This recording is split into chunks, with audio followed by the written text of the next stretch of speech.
আজি ভিডিঅ'টো একদম পিছফালে আহি আৰম্ভ কৰি দিছোঁ যেহেতু এতিয়া ৰবাব টেঙা খাম আৰু এয়া কলপাত এখন কাটিবলৈ পিছফালে আহি গৈছোঁ অৱশ্যে ভিডিঅ' কৰিম বুলি সাজি কাচি থকা নাই দেই আমি এতিয়া ৰাসৰ ৰিহাৰ্চেল যাব লাগিব তাৰ কাৰণে এয়া ওলাই আছিলোঁ ভাবিছোঁ ৰাসৰ ৰিহাৰ্চেল যোৱাৰ আগতে টেঙাটো খাই যাওঁ সেইকাৰণে মই আহিলোঁ কলপাত এখন কাটিবলৈ আৰু এইফালে মই গুচাই আছোঁ আমাৰ পিংকি বাইদেউ কিন্তু একো কাম কৰা নাই তাই কেৱল ভিডিঅ'হে কৰি দিছে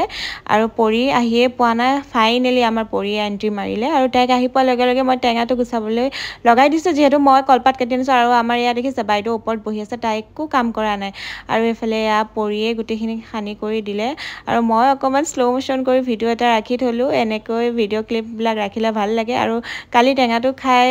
উঠাৰ পিছত মানে এতিয়া ভিডিঅ' কৰি থাকোঁতে মোৰ আকৌ লোভ লাগিছে আৰু এতিয়া ইয়াত তাই সানিলে ধুনীয়াকৈ আৰু সঁচাকৈ টেঙা বস্তুটো অকলে খাই ভাল নালাগে সেইকাৰণে সিহঁতৰ লগতে খালোঁ আৰু এয়া আমাৰ পিংকি বাইদেৱে কৈছে ধুনীয়া হৈছে এইফালে আমাৰ পৰিয়ে ক'ব এতিয়া কেনেকুৱা হৈছে তাইও ভাল হৈছে বুলিয়ে কৈছে আৰু এয়া দেখিছে পিংকিয়ে মনে মনে চুৰো কৰিছে টেঙা আৰু এতিয়া মোৰ পাল মোৰ এক্সপ্ৰেশ্যন দেখিতো গম পাইছে সঁচাকৈ বিৰাটেই বেছি ধুনীয়া আছিলে আৰু আজিলৈ ভিডিঅ'টো ইমানেই বাই